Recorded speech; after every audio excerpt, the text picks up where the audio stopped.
Bonjour, bonsoir, bon après-midi, selon le pays où vous êtes, et bienvenue à notre panel. Je me présente, je m'appelle Elisabeth Howard, je vous rejoins depuis le Cap. Je suis la PDG par intérim de l'African Crowdfunding Association, donc l'association africaine pour le financement participatif. Et je suis ravie de vous présenter le panel aujourd'hui, d'être votre modératrice.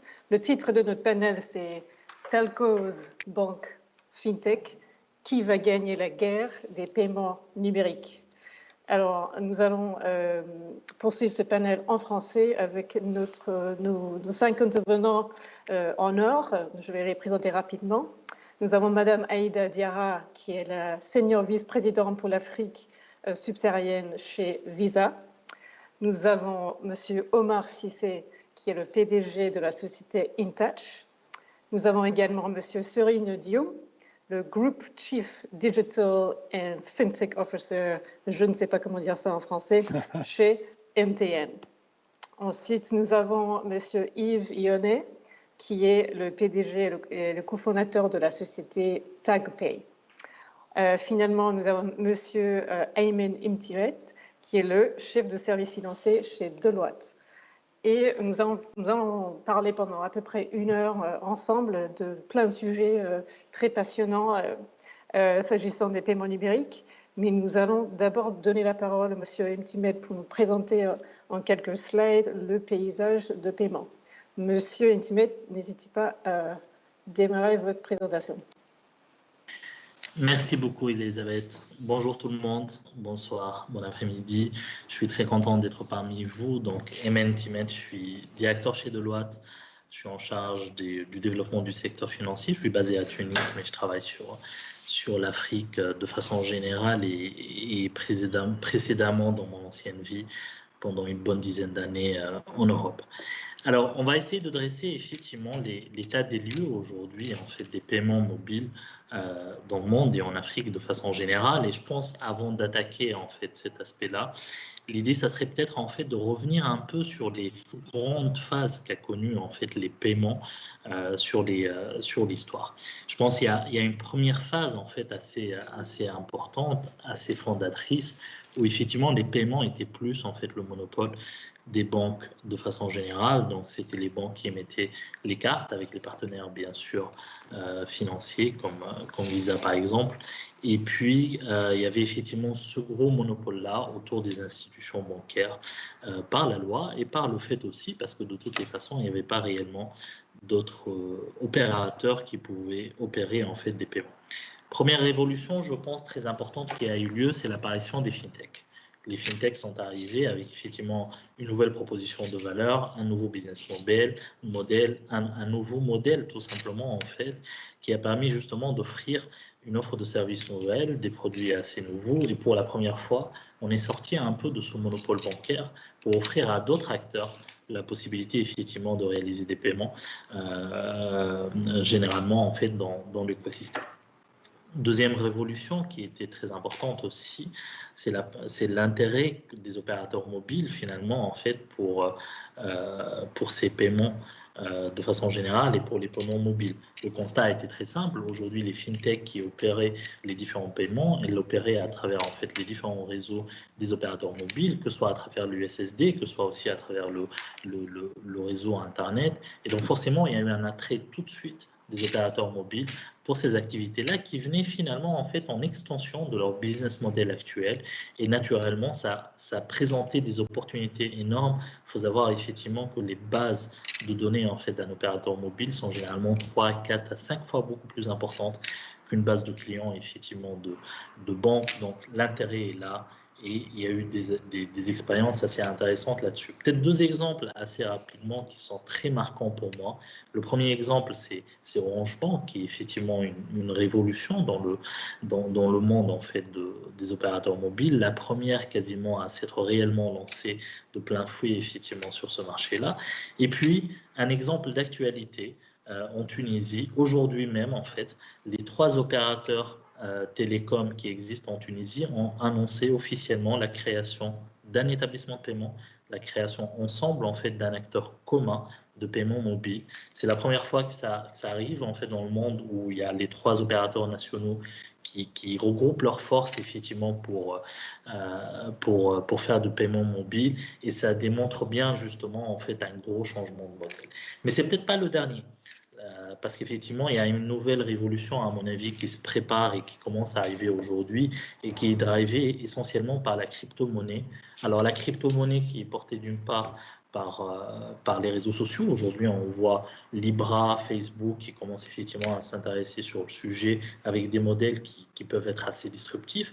Et puis, à côté de ça, on a les banques centrales qui commencent aussi à re-regarder pour essayer de remettre la main effectivement sur ces différents paiements mobiles en envisageant notamment de lancer des crypto-monnaies nationales.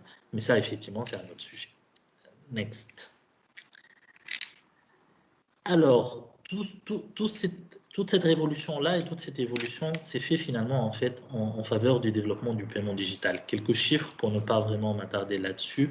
Aujourd'hui, c'est un marché qui est estimé en fait à 3 trillions de dollars d'ici 2024. C'est juste énorme. Aujourd'hui, on estime qu'il y a 2 milliards de dollars qui sont gérés quotidiennement par l'industrie financière et quasiment 1 milliard de personnes quotidiennes en fait qui utilisent les services en 2021.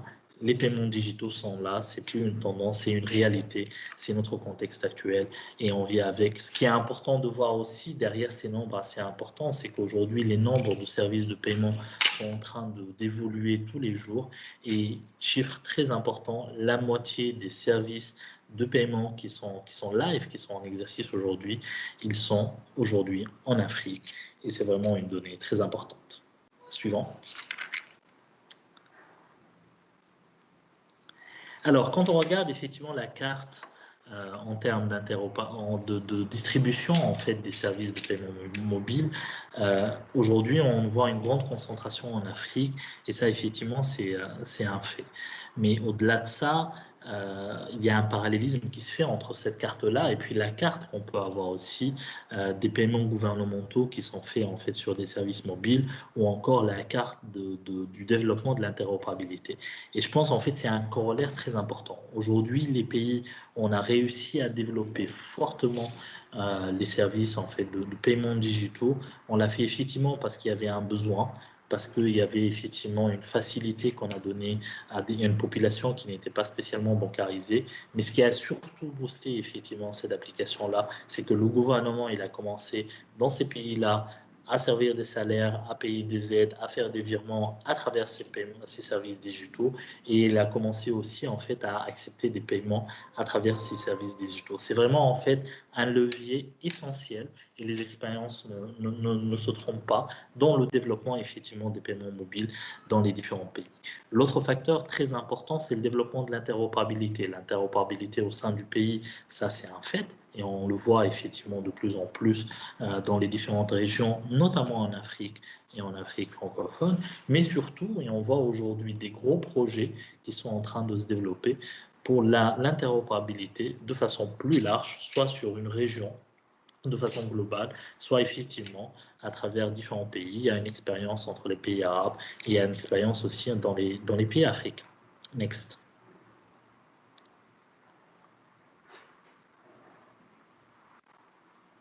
Alors, aujourd'hui, je pense effectivement, l'Afrique, une fois en fait, on a vu ça, on se dit qu'aujourd'hui, l'Afrique, c'est un des éléments. Si vous pouvez passer juste le slide d'après, en fait, je pense que ça, c'est le reliquat du. Voilà, exactement. Merci beaucoup. Donc, quelle est la suite? Effectivement, l'interopérabilité, c'est un point très important. Aujourd'hui, je pense qu'on a atteint un nouveau niveau, un niveau supérieur. Aujourd'hui, quand on regarde la monnaie qui est en circulation en fait dans les systèmes de paiement mobile, aujourd'hui, elle dépasse en fait le cash-out, elle dépasse effectivement la monnaie qui est en train de sortir. Et ça, effectivement, aujourd'hui, c'est une première qu'on voit dans les différents marchés. Et c'est un signal très fort. Ça veut dire que les industries de paiement mobile ont trouvé le moyen de garder justement en fait cette monnaie à l'intérieur de circuits, que ce ne soit pas juste une plateforme de cash-in, cash-out, et ça va changer radicalement effectivement le mode de fonctionnement. Il y a des questions qui subsistent. qui reste effectivement encore en cours de discussion. Les modèles d'interopérabilité, quel est le bon modèle au niveau des banques, au niveau des opérateurs télécoms, ou vraiment un modèle totalement effectivement séparé. Comment on accélère l'inclusion financière? Quel sera demain le rôle effectivement des réseaux sociaux et des banques sociales? Mais entre-temps, il y a des tendances qui sont là, qui continuent à se développer. La gouvernance effectivement de ces modes de paiement, on voit des nouveaux modèles qui sont en train d'émerger. On voit des plateformes qui sont là de paiement as a service et on voit de nouveaux partenariats et de business models qui sont en train de s'instaurer. Bref, il y a des changements qui sont en train d'être faits et ça va certainement changer en fait la répartition des rôles entre justement les banques, les opérateurs mobiles et puis les fintechs. Merci Aymed, c'était passionnant. Merci beaucoup pour cette présentation. Ça nous donne pas mal d'espoir. J'ai senti le ton un peu optimiste à la fin. Je ne sais pas si c'est partagé par nos intervenants qui sont sur le terrain. On va voir. Ce que je vais faire maintenant, c'est de poser quelques questions aux panélistes. Je vais demander à chacun d'y répondre. Donc, le titre du panel, c'était bien, ça donnait un paysage de guerre, mais quand on pense à quelle est la victoire, quel est le prix pour l'industrie, on pense à l'inclusion financière. Et quand on pense à l'inclusion financière, on a vraiment cet aspect d'un défi d'y arriver à l'échelle. Et donc, je vais demander à chacun, quand vous pensez à l'inclusion financière, dans l'ensemble, est-ce que nous, les parties prenantes du terrain, est-ce que nous allons dans le bon sens pour arriver à atteindre cette échelle? Donc, je vais commencer par Madame Diarra de Visa de répondre et ensuite Monsieur Cissé. Merci beaucoup, Elisabeth. C'est une question très intéressante que vous posez. À mon sens, nous allons dans le bon sens quand on voit l'émergence des paiements digitaux tels que l'a décrit mon prédécesseur et la capacité de l'écosystème à absorber les nouvelles technologies. C'est définitivement un progrès en matière de développer le commerce et développer le paiement au sein de l'Afrique. Maintenant, je pense que la tâche que nous avons tous collectivement est énorme. Il y a encore beaucoup trop de petits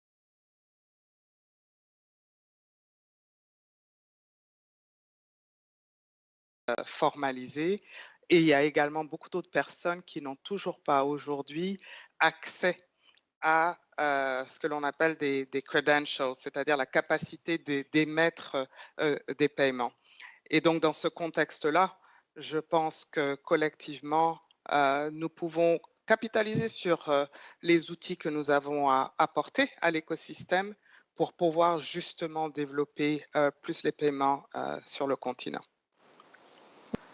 Omar. Merci Elisabeth. Effectivement, je suis aussi de cet avis. Je pense que nous allons dans le bon sens. Ce qu'il faut qu'on se dise, c'est que tout est une question d'écosystème. Nous avons un écosystème à construire et nous sommes en train ensemble de construire cet écosystème. Quand on parle d'ailleurs de cette guerre entre les différents acteurs de cet écosystème, moi je qualifierais ça plutôt même pas de compétition, mais plutôt de coopétition. De coopétition dans le sens où tous les acteurs dont on parle aujourd'hui sont en train de travailler ensemble. Sachant que les MTO aujourd'hui ne sait pas, en tout cas dans la plupart des pays, bénéficier de licences sans passer par une banque. Le cross-border ne se fait pas sans passer par une banque, même si c'est les MTO qui le fait. Et la banque, quand elle a besoin aujourd'hui de toucher un plus grand nombre de clients, elle est obligée de passer par les opérateurs. Et entre tous ces acteurs, la fintech qui arrive comme un cheveu dans la soupe, il faut le dire, depuis quelques années, mais qui quand même contribue à faire en sorte que les différents points se relient. Parce qu'à un moment donné, pour que les MTO puissent mieux dialoguer avec la banque, pour que la banque puisse mieux dialoguer avec ses end-users, et sachant que la banque n'avait pas cette habitude-là, ça ne faisait pas partie, c'est pas son ADN, de travailler avec ce type de clients, surtout quand on parle d'inclusion financière. Je pense qu'on a besoin d'autres acteurs qui viennent compléter cela. Et dans cette guerre dont on parle, dans cette coopétition dont on parle, je pense qu'en définitive, c'est le end user qui gagne, c'est le consommateur final. Et c'est dans ce sens-là que nous arrivons aujourd'hui ensemble à mieux promouvoir l'inclusion financière, mais il y a encore une bonne marge de progression pour que nous puissions, en tout cas, bien faire en sorte que toutes les populations puissent bénéficier de cet écosystème qui est en train de se construire. Très bien dit, merci beaucoup. J'aime beaucoup l'expression coopétition. Je crois que je vais m'en servir pas mal pendant ce panel. Alors, Monsieur MTN, Monsieur Diom, est-ce que vous êtes d'accord? Bonsoir Elisabeth. Je suis d'accord et très aligné avec mes collègues qui ont parlé avant moi. Je vais commencer par peut-être vous raconter une anecdote pour juste... les gens parlent beaucoup de guerre, de compétition entre les banques et les telcos. Je vais vous rappeler que Mobile Money est le fruit d'une collaboration entre les banques et les opérateurs télécoms. C'est-à-dire, ça s'est passé, les banques et les télécoms ont vu qu'il y avait un problème à régler, qui est un problème d'inclusion financière, et que les clients avaient besoin de faire des transactions financières. Les banques ne pouvaient pas atteindre ces clients-là parce que les revenus, ce qu'ils généraient n'était pas profitable pour eux et les télécoms savaient faire ça, c'est-à-dire atteindre le grand public.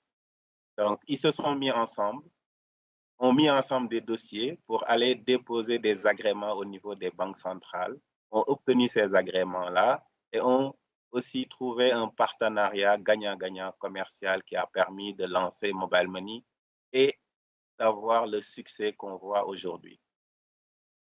Et à partir de là, bon, c'est vrai que maintenant, on a beaucoup massifié Mobile Money, on a atteint un niveau où il faut faire autre chose et que les gens pensent que les opérateurs télécoms commencent à manger dans la soupe des banques et qu'il y a eu un peu de friction. Mais je pense que si on veut aller de l'avant, si on veut continuer le travail, c'est plutôt dans le partenariat que ça se fera. Et juste, Oumar qui est là est connecté à MTN dans beaucoup de pays. Avec Our Visa, on travaille ensemble dans certains pays. Donc, je pense que ce partenariat-là est là. Il y a beaucoup de gens qui parlent de compétition, de guerre, mais je pense que souvent, il y a des frictions, mais les gens arrivent quand même à trouver des solutions et à aller de l'avant. Donc, je pense que dans quelques années, on aura avancé si on aura trouvé un nouveau type de partenariat qui va faire passer les services financiers à un autre niveau en Afrique. C'est ça mon point de vue. Bon, c'est très, très harmonieux, tout ça. C'est bien. Je vais attendre un peu plus tard pour poser cette question à Monsieur Ionet.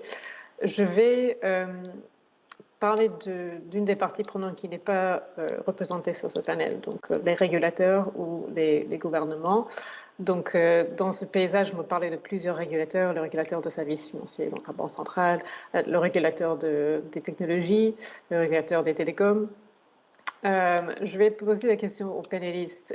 Selon vous, où sont les tensions aujourd'hui entre le positionnement d'un de ces régulateurs et ce besoin de l'industrie de changer d'échelle? Alors, vous pouvez choisir un des régulateurs de votre expérience et voilà, nous nous intéressons aux tensions, c'est vraiment ce terrain et différences d'alignement des intérêts entre les régulateurs et l'industrie. Donc, Monsieur Cissé, est-ce que vous voulez commencer? Très bien, c'est une très bonne question. Quand je réfléchis à nous, notre métier, hein, nous, on est une fintech et on est donc censé être régulé au niveau financier, mais aussi technologique. On oublie beaucoup le volet technologique très souvent et on insiste beaucoup sur le volet financier, donc la banque centrale. Ce qui est en train d'arriver globalement dans l'écosystème, c'est une convergence. C'est une convergence de la finance et de la technologie, Mais malheureusement, la convergence de la régulation financière avec la régulation technique, on ne la voit pas. On a du mal encore à la voir. Et ça pourrait être problématique, en tout cas pour des acteurs comme nous, dans le sens où si on ne nous permet pas, par exemple, d'accéder à des API, ce qui devrait être basique dans notre métier, accéder à des API, nous connecter aux opérateurs, nous connecter aux banques, aux assureurs. Jusqu'ici, dans beaucoup de pays, ce n'est pas régulé. Je pense que dans l'essentiel des pays, c'est au bon vouloir de l'opérateur ou de la banque que d'ouvrir ces plateformes. Au niveau des technologies, on a toujours une barrière par rapport à certains types de technologies quand on parle de l'USSD. Autant pour certains pays comme le Nigeria, c'est assez régulé et les coûts sont accessibles. Et par contre, dans d'autres pays, les coûts sont inaccessibles pour des acteurs comme nous. Et malheureusement, la régulation a encore du mal à suivre à ce niveau. Après, quand on arrive sur la régulation financière, nous venons tous, je pense que nous sommes dans un monde plutôt financier et donc qui repose beaucoup sur ce que les banques ont toujours fait jusqu'ici. Et malheureusement, ou heureusement d'ailleurs, heureusement parce que je pense que le contrôle monétaire continue à bien se faire parce que reposant sur ce système, mais malheureusement nous subissons les contraintes, les lourdeurs que pourraient avoir les banques. Et dans ce sens-là, je pense que nous devrions, les banques centrales gagneraient pour le développement, encore une fois, pour mieux promouvoir l'inclusion financière, à mieux laisser une place aux fintech qui pourraient se développer sans ces contraintes qu'on retrouve aujourd'hui pour la banque, qui ne font pas beaucoup sens pour des acteurs comme nous. Et ce que nous prenons beaucoup, c'est pourquoi nous militons aujourd'hui dans l'essentiel des pays, c'est qu'on nous mette à disposition des espaces d'innovation ou des sandbox ou des espaces d'innovation ou des sandbox, dépendamment des pays dont on parle, pour qu'on puisse enfin essayer d'aller un peu plus vite que ce qu'on vit aujourd'hui ou ce qu'on a toujours vécu. Et j'espère qu'en tout cas, de plus en plus, et on le voit, les banques centrales le comprennent, et les banques centrales échangent beaucoup avec les fintechs et certainement avec les autres acteurs, mais nous espérons qu'en tout cas, qu'un cadre sera mis en place. Nous appelons à ce que nous soyons un peu plus régulés. Ça a l'air d'être... ça a l'air d'être bizarre de le dire comme ça, on va dire ça. Quand nous-mêmes on demande d'être régulés, mais je pense que c'est pour le bien du secteur que ça devrait être fait, mais c'est aussi dans le cadre, c'est pour aider le développement de l'inclusion financière, mais aussi accélérer le développement des fintechs. Merci beaucoup. Ça résonne beaucoup avec nous. Les plateformes de crowdfunding cherchent aussi à être régulées. Et notre grand souhait, c'est qu'il y a l'interopérabilité entre les régulateurs pour que la Banque centrale parle avec le régulateur de la technologie dans le cadre d'un sandbox, par exemple. Alors, Madame Diarra, quel est votre avis sur ce sujet ? C'est-à-dire que les régulateurs, ils ont de gros enjeux dans le contexte de favoriser ou en tout cas développer l'inclusion financière. Les enjeux, à mon sens, sont les suivants. C'est d'abord développer un environnement où il y a une attention toute particulière portée à tout ce qui est sécurité, conformité, la gestion des risques est aussi extrêmement important. Les interfaces et les plateformes et les solutions que nous mettons à disposition de l'écosystème doivent être faites sur des plateformes qui sont résilientes. Et le rôle du régulateur, en fait, c'est de s'assurer que le canevas, le cadre réglementaire favorise ça. L'autre enjeu qui est très important, c'est celui de mettre toutes ces solutions à disposition du maximum de personnes et de vulgariser et de rendre facile, si vous voulez, cet accès-là.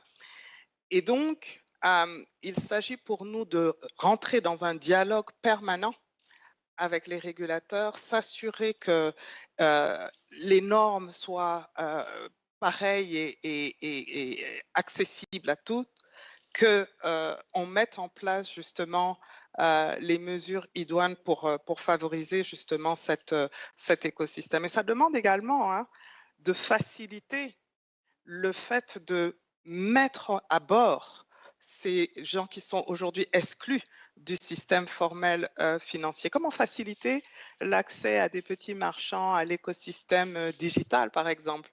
Comment faciliter la formalisation? Parce que ça rentre aussi dans l'équation.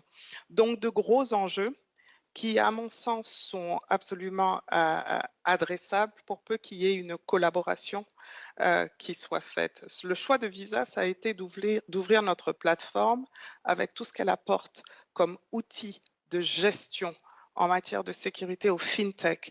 Nous avons soit des investissements dans ces institutions-là, soit des partenariats pour justement qu'elles puissent bénéficier du côté global de notre réseau, mais aussi des outils de gestion qui sont absolument indispensables à notre activité commune. Donc, beaucoup d'enjeux et de préoccupations à avoir.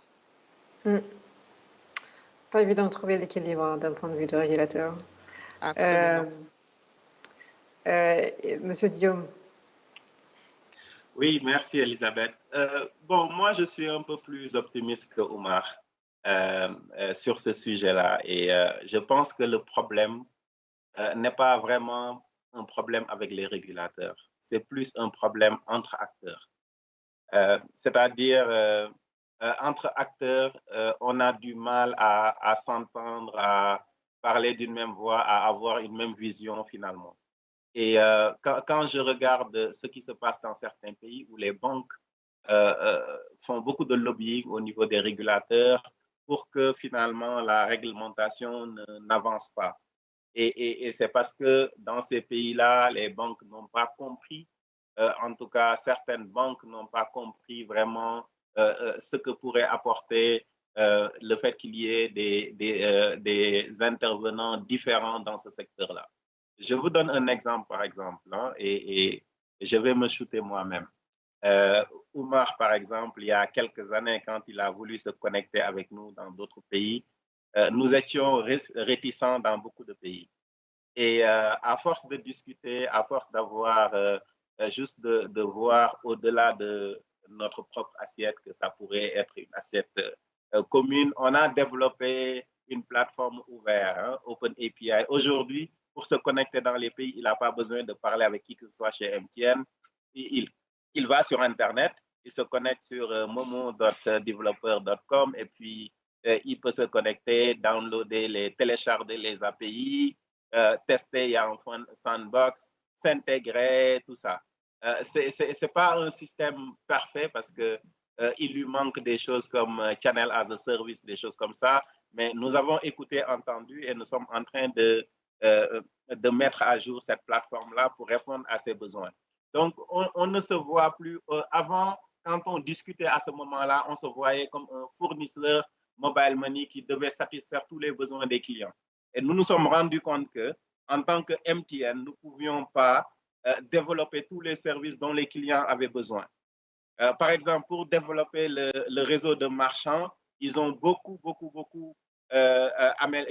participé à ça, développer, recruter des marchands, se connecter avec nous, tout ça. Je vous donne l'exemple, par exemple, du transport, où il y a des fintechs comme Ewa qui ont développé des solutions qui fonctionnent très bien, et MTN, en tant que MTN, nous ne pouvons pas développer ça. Donc, on a choisi de s'intégrer avec eux, de faire un partenariat avec eux. Donc, il y a vraiment un besoin de partenariat, et nous, MTN, aujourd'hui, nous nous positionnons comme une plateforme qui est là pour faciliter, aider les gens à avoir accès aux clients et à développer ce service-là. Et en fin de compte, il y a plus de transactions qui passent par notre plateforme et on gagne plus d'argent, on a plus de clients et les clients aussi utilisent beaucoup plus les services digitaux. Parce qu'en fait, je pense qu'il y a quelque chose que les gens oublient, c'est que la guerre, ce n'est pas entre nous.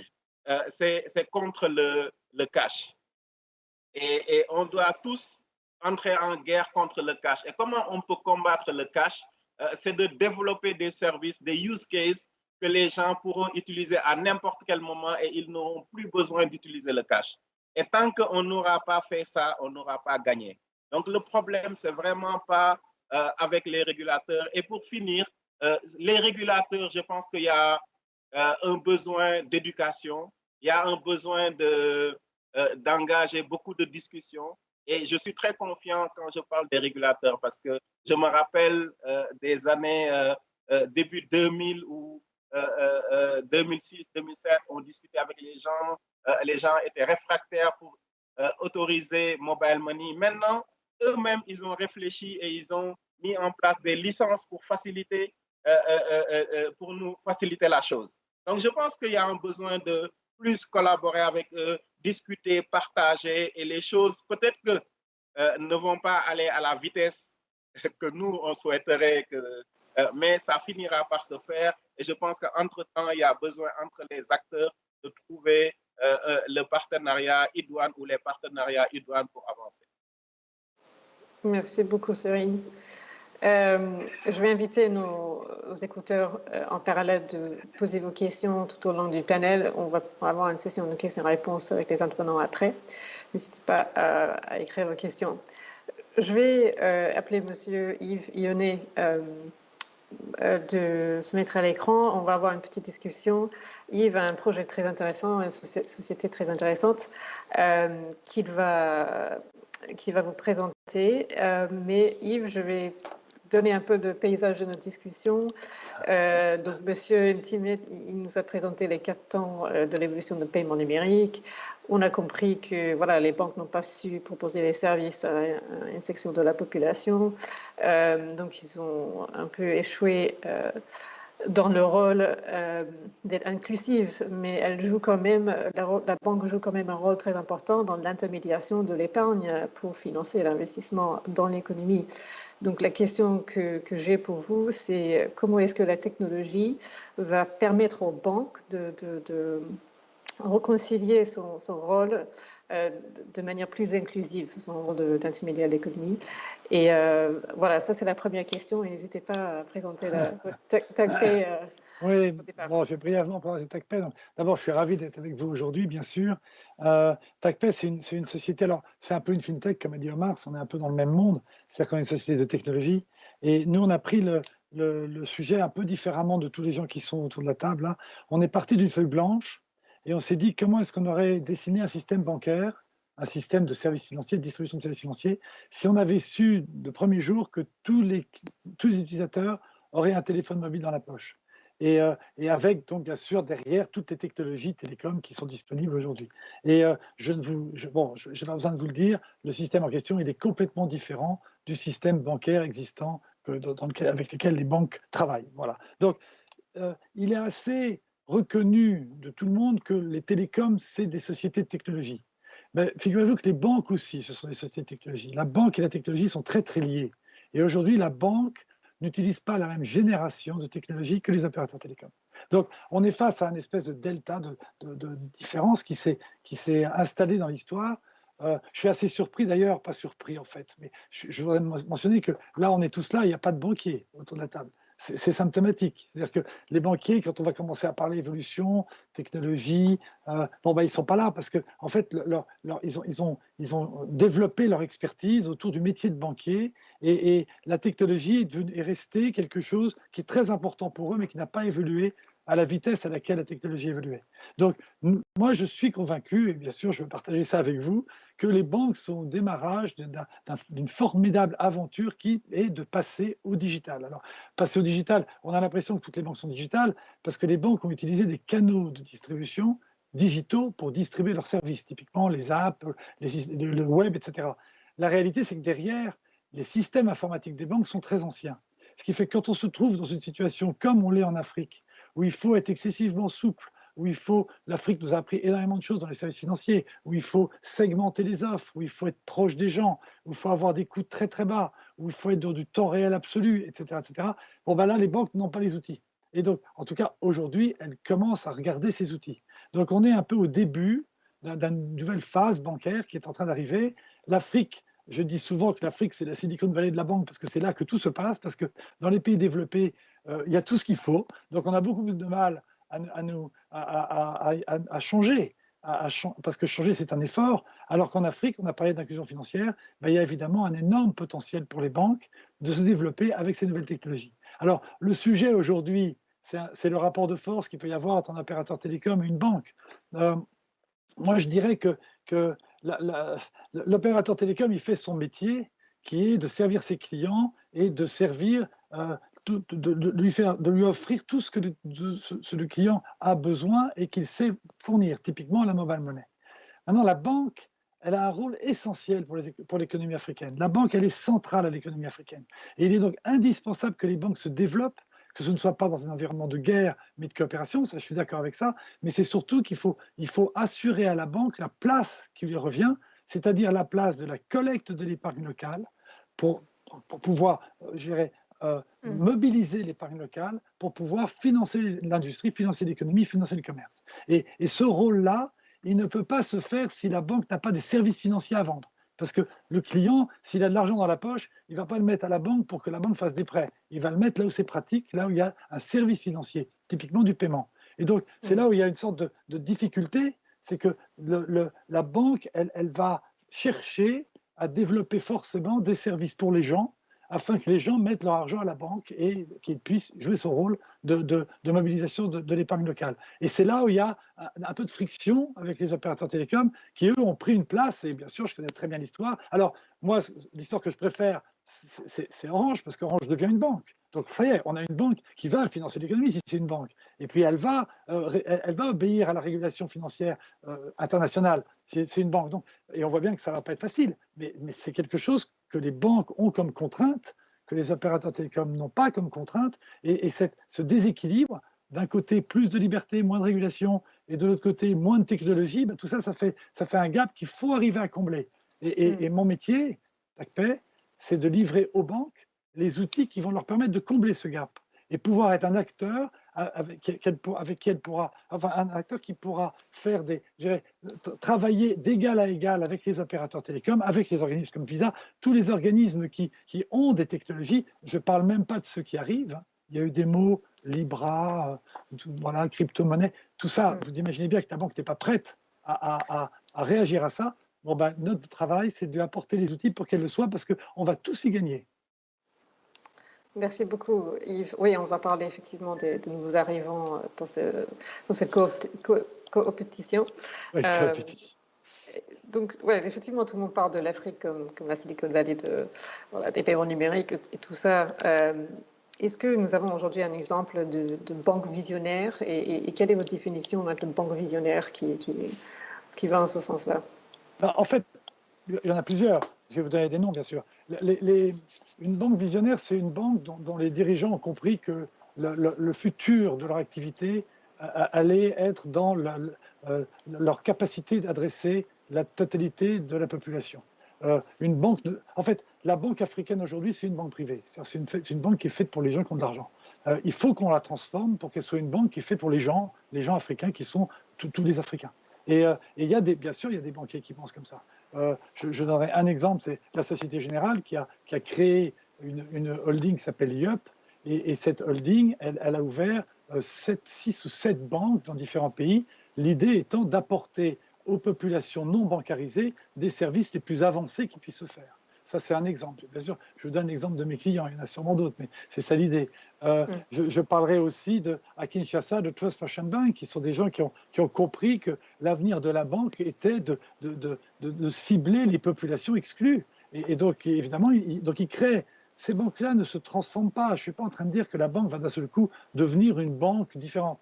Mais ces banques-là créent des nouvelles entités qui sont capables d'aller sur ce terrain, sur lequel, bien sûr, la mobile money se trouve, donc sur lequel il y a un peu de friction avec les opérateurs, évidemment, mais il y aura des endroits avec des coopérations, on parle d'interopérabilité. Toutes ces choses-là, il faut y travailler, mais ces banquiers-là existent et c'est avec ces banquiers-là qu'on travaille, parce que ce sont ces banquiers qui créent la banque qui va arriver, la banque qui est en train de se construire. Et comprenez bien, cette banque, ce n'est pas simplement l'Afrique, parce qu'on a exactement les mêmes problèmes dans le reste du monde.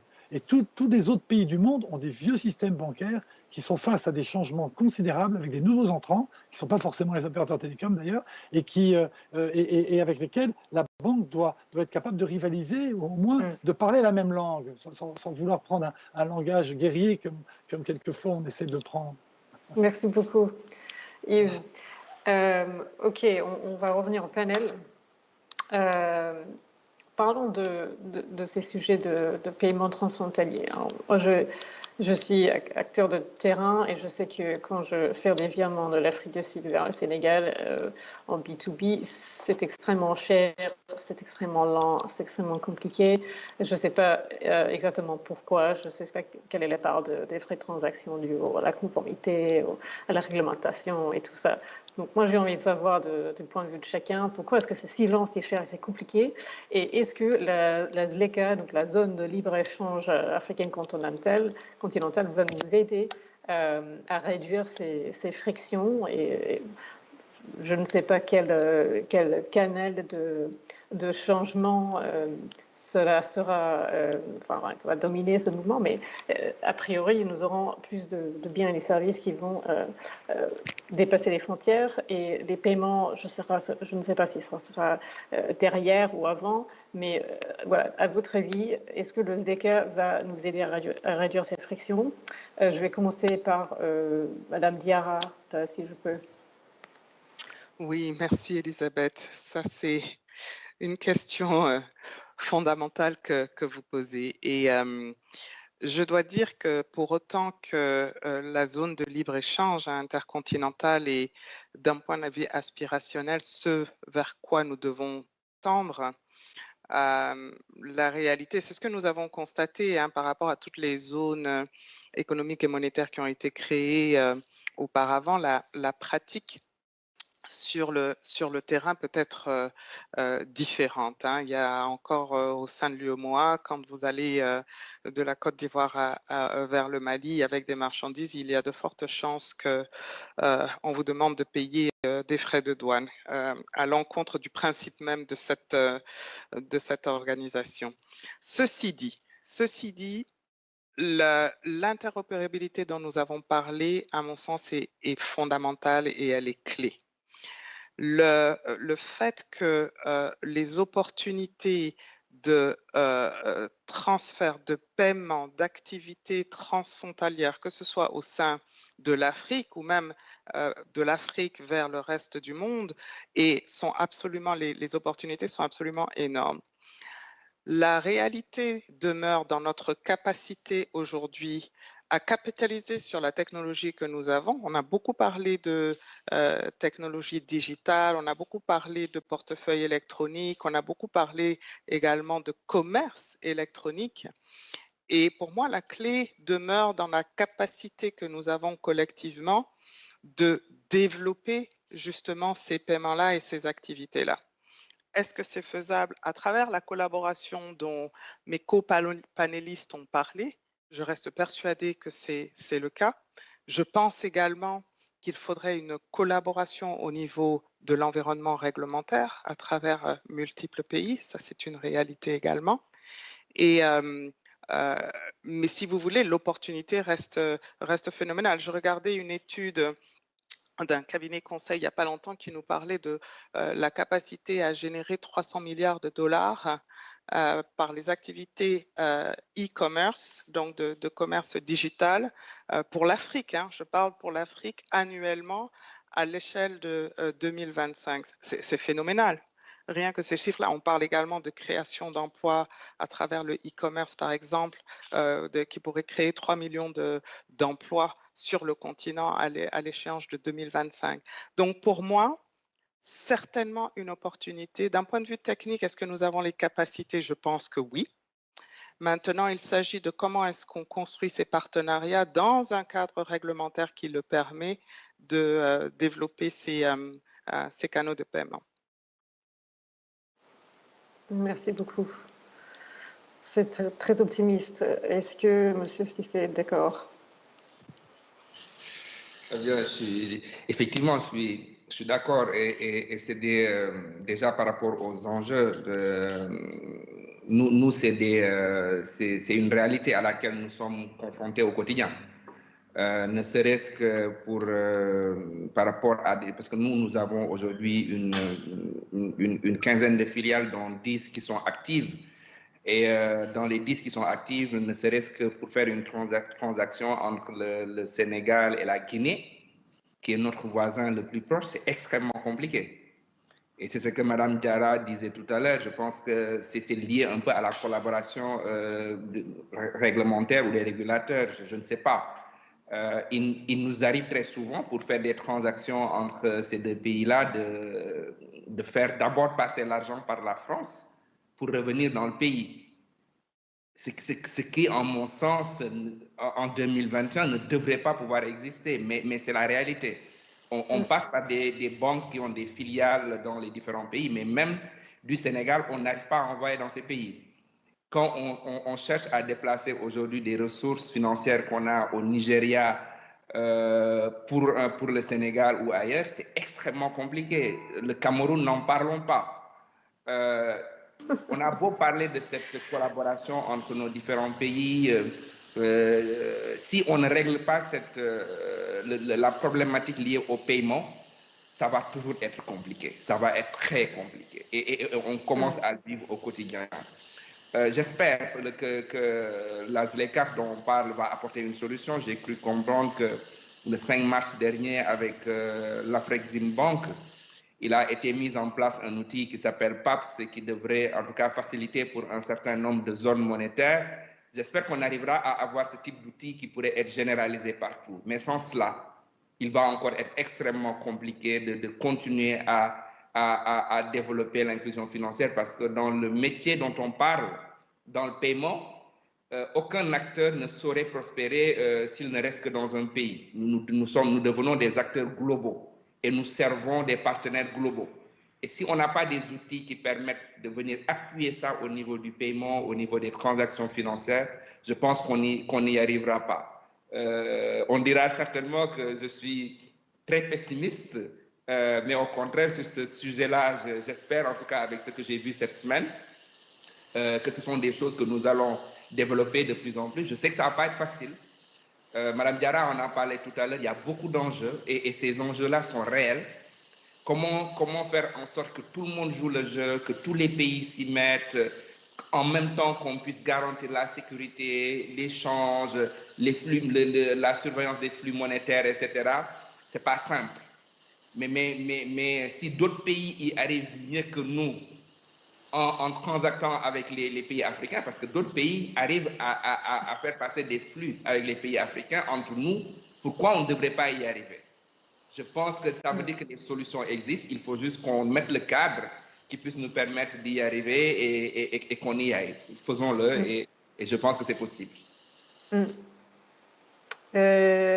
Yves, qui est bien positionné pour porter ce discours à une plateforme multi-régulateur, multi-pays? Ce sont des fintechs, des banques, des telcos. Comment est-ce qu'on va harmoniser ce débat?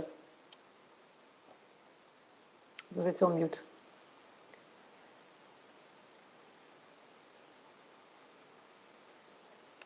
Voilà, ça y est. Excusez-moi. Non, je pense que c'est un sujet, comme on l'a dit, comme l'a très bien expliqué Omar, et on voit bien dans la vie de tous les jours, c'est très, très important. Et je pense qu'on n'y arrivera que tous ensemble. Les enjeux, ce n'est pas simplement de rendre nos vies plus confortables. C'est d'éviter que cette interopérabilité soit prise par d'autres. C'est-à-dire qu'à un moment donné, on va avoir des organismes, et je parle typiquement de ce qui s'est passé en Inde avec WhatsApp, qui va s'affranchir des frontières et va être capable de faire passer des valeurs monétaires à travers des réseaux nouveaux. Et ça, quand ça arrivera, ben on n'aura pas les outils pour lutter. Donc, il est indispensable qu'on se mette tous ensemble pour pouvoir, et dans le cadre de ces accords internationaux, c'est très important, pour pouvoir résoudre ces problèmes et faire en sorte que la communauté africaine élimine ces contraintes qui sont évidemment un énorme frein. Merci. Et Serigne, quelle est votre opinion sur ce sujet? Ma position est que la situation est effectivement très difficile et très délicate, mais je pense que ce dont vous avez parlé va aider, parce qu'aujourd'hui, le problème qu'on a, c'est plus un problème réglementaire. La technologie existe, on a Mais d'un autre côté, j'aime pas me victimiser souvent. Ce que je préfère, c'est trouver des solutions. Et je vous donne un exemple. Il y a 6 ans, 7 ans, 5 ans, il n'y avait pas vraiment d'interopérabilité entre des acteurs mobile money de pays différents. Nous avons engagé les régulateurs, nous-mêmes construit notre propre solution. Nous avons beaucoup travaillé avec MFS Africa, travaillé avec les régulateurs, rencontré beaucoup de banques centrales et nous avons pu quand même mettre en place déjà à travers le monde la première interopérabilité entre deux acteurs mobile money. À l'époque, c'était entre la Côte d'Ivoire et le Burkina Faso. Depuis lors, MTN, nous avons plus d'une quarantaine de corridors entre des pays pour lesquels les flux n'existaient pas avant. Donc, il y a encore des régulateurs qui sont réticents, mais on les rencontre, on discute beaucoup et on rencontre de moins en moins de réticence. Maintenant, pour amener ça à un autre niveau, il y a 2 ans, nous avons décidé de créer avec Orange une structure qui s'appelle Moali, qui est en fait en charge d'accélérer l'interopérabilité en Afrique et de poser le cadre, de discuter avec les régulateurs, tout ça, et vraiment, cette entreprise n'est pas seulement réservée à Orange et MTN, c'est ouvert à tout le monde, aux banques, aux fintech, pour que tout le monde puisse participer. Et nous avons défini la chose pour que les gens puissent intégrer, puissent être des participants, ainsi de suite. Donc vraiment, c'est quelque chose que nous avons mis en place et nous pensons que ça va aider beaucoup à développer l'interopérabilité en Afrique et faciliter les échanges. Très bien. Merci, merci beaucoup. Alors, nous avons une question de Madame Bonnie Wanja Rose, qui est la directrice de marketing et de la communication de la Banque Atlantique.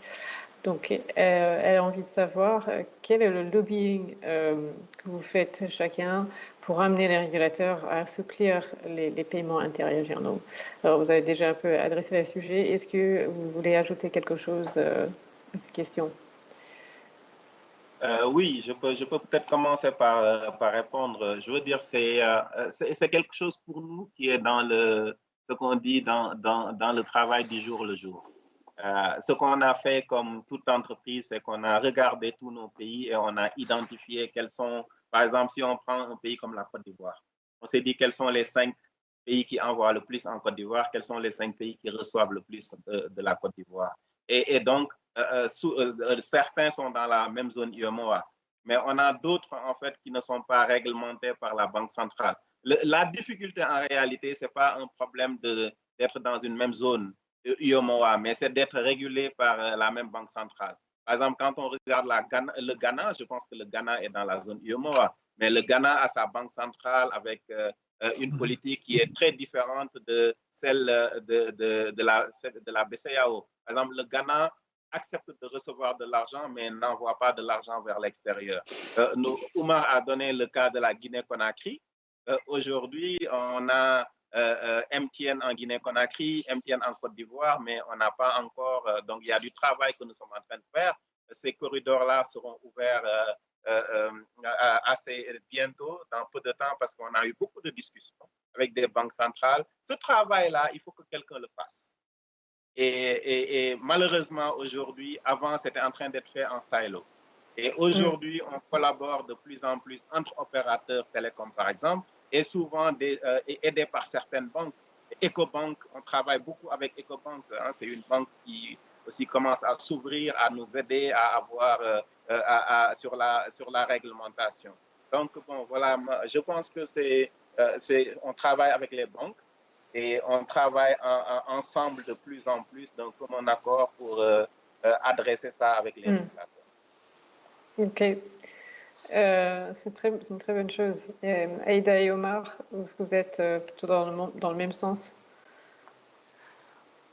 Je suis d'accord avec Cérid, hein, que ça fait partie de la manière dont nous opérons, c'est-à-dire que la collaboration et le dialogue, en tout cas, avec les régulateurs se fait de manière régulière dans chaque pays où nous opérons.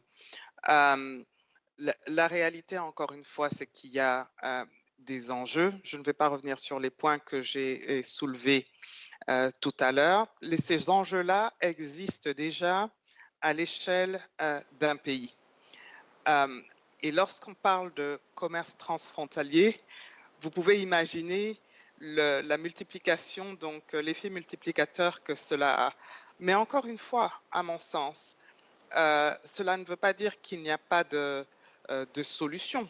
Il faut continuer le dialogue pour s'assurer que les mesures prises sont idoines dans chacun des pays où on parle de développer le commerce et les activités transfrontalières, que chacun des participants ait accès aux mêmes technologies ou en tout cas aux mêmes